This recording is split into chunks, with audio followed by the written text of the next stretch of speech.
Essas tecnologias chinesas não se fazem mais olhos biônicos como antigamente. Anteriormente, mãos à câmera. Dê-me a visão além do alcance! O olho humano do Interior do olho. O olho dentro do olho. O olho de Talvez. O olho humano. Agora que você já sabe como funciona o olho humano, podemos traçar uma analogia entre uma câmera, seja ela de vídeo ou fotografia, e o olho humano.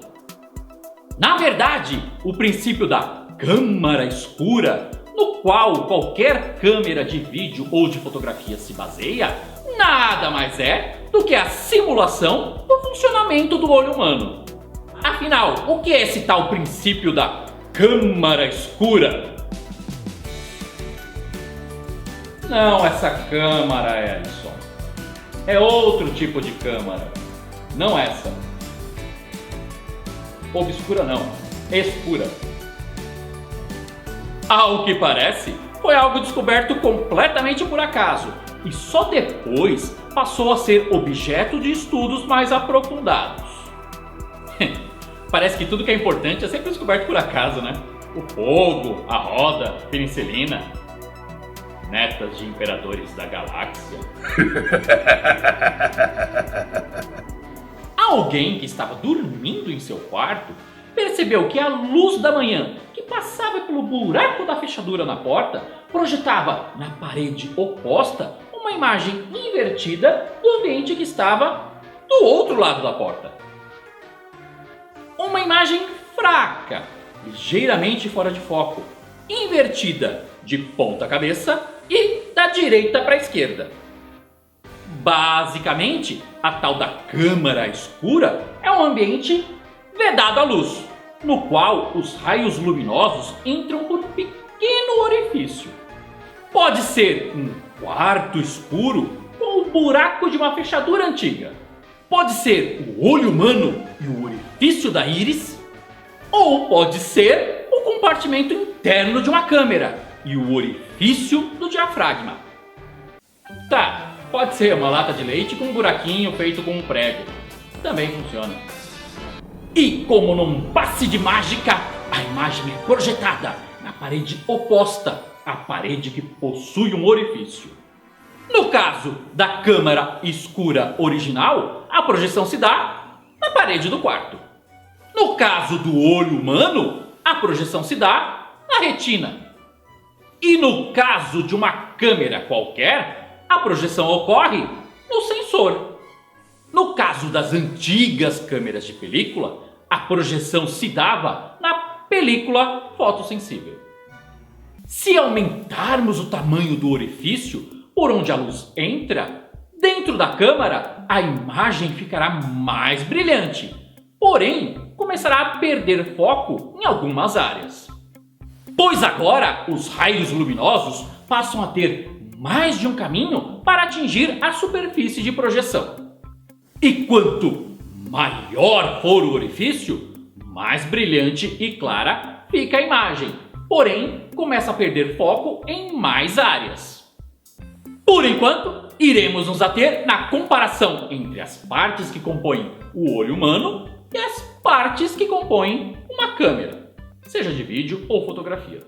O parasol faz o papel da sobrancelha, obstruindo alguns raios que poderiam ofuscar a imagem, causar flare ou borrões de luz.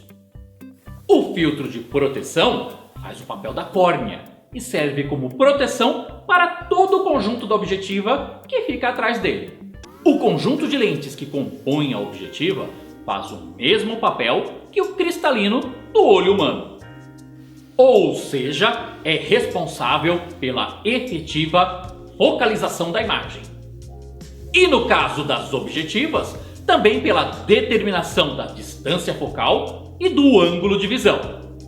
O orifício do diafragma faz o mesmo papel que a pupila. Ao aumentar e diminuir de tamanho, controla a quantidade de luz que entra na câmera.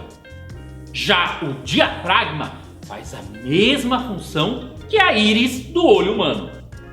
Ou seja, controla o tamanho do orifício por onde a luz passa. Aquele buraco que a gente acabou de citar. Mas nem sempre o orifício é circular. Pode ser um losango, um pentágono ou até mesmo um quadrado. O sensor tem função semelhante à exercida pela retina. Portanto, é função do sensor transformar aquela imagem invertida em um código de sinais elétricos. No caso de sensores digitais, códigos binários. Antigamente, quando as câmeras de cinema e de fotografia utilizavam película fotossensível, era o fotograma da película que fazia esse papel. Mas, ao invés de transformar a imagem em impulsos elétricos, armazenava essa imagem em sua superfície, através de um processo físico-químico. Assim como na retina, no sensor também existem componentes que transformam a luz em pulsos elétricos. São o que chamamos de pixels, distribuídos em grupos de 4. Um pixel sensível ao vermelho, um pixel sensível ao azul e 2 pixels sensíveis ao verde.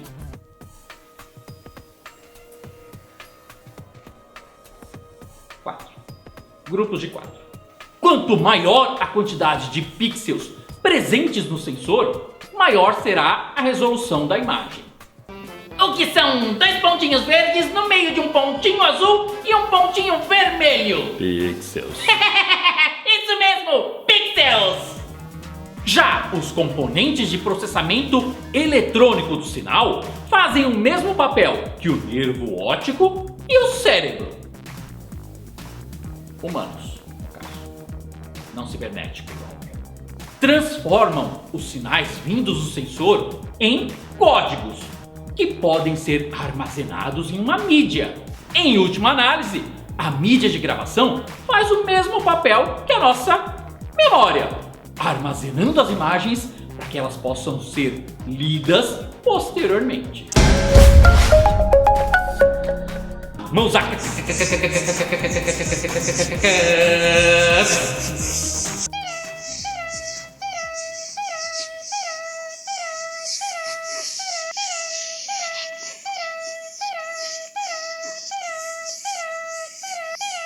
Não se fazem mais robôs como antigamente.